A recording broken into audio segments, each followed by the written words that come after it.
नमस्कार। 4 मई से 10 मई तक मिथुन राशि का समय कैसा चलेगा, इस पे चर्चा करेंगे। हाल फिलहाल मिशुन मिथुन राशि का भाग्य बहुत अच्छा चलने वाला है। मतलब आप ये मान लो कि बस किस्मत दरवाजा खटखटा रही है। एक साथ कई सारे ग्रह आपको अभी बहुत अच्छे चल रहे हैं, लेकिन देखिए भाग्य के साथ कर्म का मेल होना बहुत ज़रूरी है। ये आप पे डिपेंड करता है कि आप कितना इस समय का फ़ायदा उठा पाते हैं। जितना ज़्यादा फ़ायदा आप उठा सकते हैं, उतना ज़्यादा प्रॉफ़िट मान लीजिए या ग्रोथ मान लीजिए आपको देखने को मिलेगी। अभी रिसेंटली शुक्र ग्रह जो स्व राशि की अपनी अपनी राशि में जो शुक्र चल रहे हैं अभी, आपकी इस जन्म पत्री में वृषभ राशि में शुक्र अभी विराजमान है। 12वें घर में शुक्र अभी गोचर कर रहे हैं। शुक्र का 12वें घर में गोचर एक तरीके से मान के चलिए कि सुख, समृद्धि, संपत्ति, पैसा, ये सब चीज़ें देता है। मतलब फाइनेंशियली व्यक्ति को आगे बढ़ाता है। आर्थिक रूप से जो कोई समस्या, परेशानी चल रही होगी, थोड़ा रिलीफ आपको महसूस होगा। और केवल शुक्र नहीं, अभी सूर्य मेष राशि में चल रहा है। ये जो 11th हाउस है आपका, जहाँ से इनकम देखी जाती है, इनकमिंग देखी जाती है पैसे की, यहाँ पे अभी सूर्य है अपनी राशि उच्च राशि के अंदर। और उच्च राशि के शुक्र को ज्योतिष शास्त्र में बहुत अच्छा माना जाता है। क्यों माना जाता है? क्योंकि सूर्य ग्रहों के राजा हैं। जब सूर्य किसी व्यक्ति के उच्च राशि में गमन करते हैं तो उस व्यक्ति को हर तरीके से सपोर्ट मिलता है। बाकी के जो 8 ग्रह हैं वो अपना बुरा फल उतना दे नहीं पाते, क्योंकि सूर्य का सपोर्ट आपको है, ग्रहों के राजा आपके साथ हैं अभी। इस समय पर 11th हाउस के सूर्य में कहते हैं कि व्यक्ति को सरकार से बहुत लाभ होता है। तो ऐसा मान के चलिए कि जितने भी मिथुन राशि के लोग गवर्नमेंट सर्विस में हैं, उनके लिए समय ठीक है। आप सही ढंग से, सही तरीके से आगे बढ़ोगे अगर, तो कुछ ना कुछ बहुत अच्छा आपके साथ होगा, अभी आपको देखने को मिलेगा। अगर आप गवर्नमेंट में कोई टेंडर वगैरह लेते हैं, कोई मान लीजिए कि आप पॉलिटिक्स में हैं या किसी भी तरह से गवर्नमेंट से आपको पैसा मिलता है या ऐसा कोई प्रोफेशन आपका है, तो उस प्रोफेशन से आपको अच्छी इनकम अभी देखने को मिलेगी। एटलीस्ट 15 मई तक का जो आपका समय है, ये ओवरऑल आपके लिए अनुकूल है। कोई भी काम आपका अटका हुआ है तो उस काम को अभी निपटाने का ये सबसे अच्छा समय है। बृहस्पति आपकी खुद की राशि में विराजमान है, स्वास्थ्य लाभ देते हैं, पार्टनरशिप से लाभ देते हैं, जीवन साथी के स्वास्थ्य से जुड़ी समस्याएं अगर हों तो उनको दूर करते हैं। बृहस्पति के पॉजिटिव फल मिलते हैं, क्योंकि बृहस्पति की पंचम और नवम भाव पे सीधी दृष्टि होती है। 5वें घर पे दृष्टि होने से कहीं ना कहीं एजुकेशन वगैरह में ग्रोथ होती है। जो पढ़ाई आपने की है वो आपके काम आती है, आपके डिसीजंस अच्छे होते हैं, मैनेजमेंट अच्छा होता है, संतान के साथ में रिलेशन बेटर होता है। और 9th हाउस पे दृष्टि होने के कारण भाग्य अच्छा रहता है, किस्मत का सपोर्ट आपको मिलता है। तो देखा जाए तो देखो, इस समय किस्मत आप पे मेहरबान है, क्योंकि जो ग्रह सबको परेशान करते हैं, जैसे कि शनि सबको परेशान करते हैं, लेकिन आपकी कुंडली में 10वें घर में शनि है। 10वें भाव में शनि को स्व राशि का शनि माना जाता है, क्योंकि काल पुरुष की कुंडली में यहाँ 10वें घर में मकर राशि आती है। और स्व राशि के शनि का काम होता है व्यक्ति को ग्रोथ देना, फाइनेंशियल ग्रोथ, सोशल ग्रोथ, व्यापार में उन्नति और अटके हुए रुके हुए काम दूर करना। अभी दिक्कत क्या आ सकती है? एक दिक्कत जो छोटी सी दिखती है इसमें, 2 चीज़ों को लेकर दिक्कत दिख रही है। पहला, शनि की दृष्टि सप्तम भाव पे, चतुर्थ भाव पे, माँ के स्वास्थ्य को लेकर ध्यान रखना। 7th हाउस पे दृष्टि है तो जीवन साथी के साथ रिश्तों का ध्यान रखना, या विवाह में जरा सा विलंब हो सकता है। दूसरा, शनि और मंगल एक साथ 2 ग्रह दशम भाव में है और ये विस्फोटक योग बनाते हैं।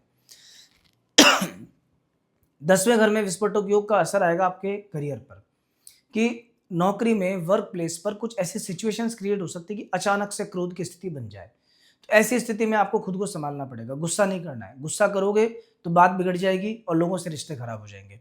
और एक जो और चीज़ है कि शनि आपके 12वें घर को देखते हैं, खर्चा बढ़ाते हैं। अननेसेसरी छोटे छोटे खर्चे बहुत होंगे। थोड़ी सेविंग्स करने का प्रयास करो, धन को बचाने का प्रयास करो। जितना पैसा बचाओगे उतना आपके लिए फिलहाल अच्छा है। 3rd हाउस में केतु व्यक्ति को मेहनती और परिश्रमी बनाते हैं, मतलब मेहनत का फल फल भी मिलता है और व्यक्ति मेहनत करता भी है। देखो दोस्तों, अभी हम बात करेंगे आने वाले 7 डेज में एक एक दिन आपका कैसा जाएगा, लेकिन उससे पहले मैं एक चीज़ आपको बताना चाहता हूँ। देखिए क्या होता है कि राशिफल जो बेस्ड होता है ना, ये मून साइन पे बेस्ड होता है, चंद्रमा के ऊपर या आपकी जो चंद्र राशि है उसके ऊपर। लेकिन अकेले राशिफल से कुछ भी नहीं कहा जा सकता। अगर आपको पूरा फल देखना है तो आपको ये देखना पड़ेगा कि आपका लग्न कौन सा है, क्योंकि जैसे आपका मिथुन लग्न है, अब आपकी मिथुन राशि है, तो मिथुन राशि के जो जो फल मैंने आपको बताए, ये वृषभ लग्न, मिथुन लग्न, कन्या लग्न, तुला लग्न, मकर लग्न और कुंभ लग्न, इन लग्नों को ज़्यादा सपोर्ट करते हैं। कि अगर आपका इनमें से कोई भी एक लग्न अगर आपका है तो कहीं ना कहीं मिथुन राशि के जो जो फल यहाँ बताए गए हैं ये आपको ऐसे कैसे मिलेंगे। अगर कोई दूसरा लग्न है फल उतने नहीं मिलेंगे। और सेकंड चीज, जो ग्रह आपको बढ़िया चल रहे हैं, मान लीजिए मैंने आपसे कहा कि सूर्य 11वें घर में है और उच्च के सूर्य के बहुत अच्छे अच्छे फल आपको मिलेंगे, लेकिन आपको ये देखना पड़ेगा कि आपकी खुद की जन्म पत्रिका में जो इंडिविजुअल हॉरोस्कोप है वहां सूर्य की पोजीशन क्या है। अगर अष्टक वर्ग में सूर्य आपका डाउन है, 4 रेखा से कम है, या षडबल में सूर्य सबसे कम बल वाला ग्रह है, ऐसी परिस्थिति में क्या होगा कि सूर्य के जो फल मिलने चाहिए, सूर्य जो पॉजिटिव फल आपको देना चाहिए उतना फल नहीं दे पाएगा, कहीं ना कहीं वो फल कम हो जाएंगे। और तीसरी महत्वपूर्ण बात होती है नक्षत्र का गोचर, कि आपकी राशि में जैसे एक राशि के अंदर 2.25 नक्षत्र होते हैं, लेकिन उन 2.25 नक्षत्र में से आपका किस नक्षत्र में जन्म है, आपका जो नक्षत्र है वो पर्टिकुलर नक्षत्र के जो स्वामी हैं उनका उस ग्रह से क्या रिलेशन है, इस पे भी थोड़ा सा डिपेंड करता है। तो देखिए ज्योतिष थोड़ा कॉम्प्लिकेटेड सब्जेक्ट है, ये इतना आसान नहीं है कि बस एक चीज से सब कुछ पता लगा लिया जाए। तो हाँ, मोटे मोटे फल आपको ऐसे ही मिलेंगे, बट अगर आपको एकदम माइन्यूट लेवल पे जाना है तो कहीं ना कहीं आपको अपनी इंडिविजुअल हॉरोस्कोप का अध्ययन करना पड़ेगा या करवाना पड़ेगा। उसके बाद आपको एकदम प्रॉपर फल मिलेगा। मतलब कुंडली से जो चीजें बताई जा सकती है वो आश्चर्यजनक रूप से बिल्कुल सही होती हैं।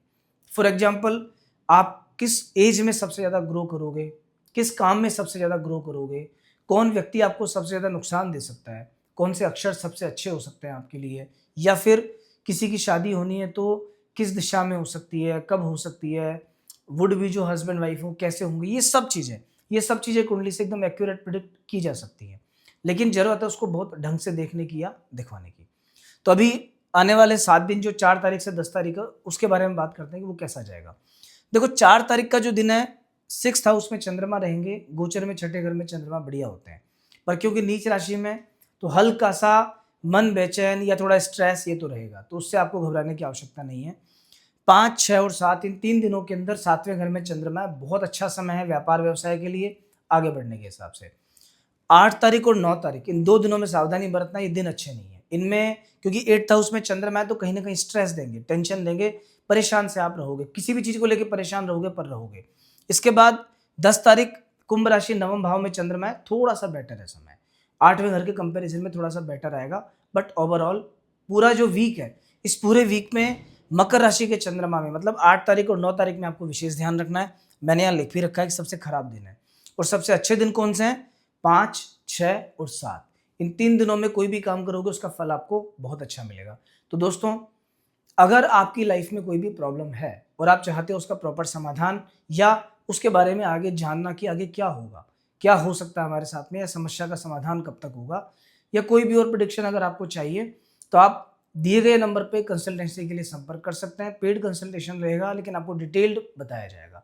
और अगर आप फर्स्ट बार मेरे पेज पे आए हो तो लाइक, फॉलो, सब्सक्राइब करके जाइए, जिससे आगे भी आप और हम जुड़े रहें। जय श्री राम।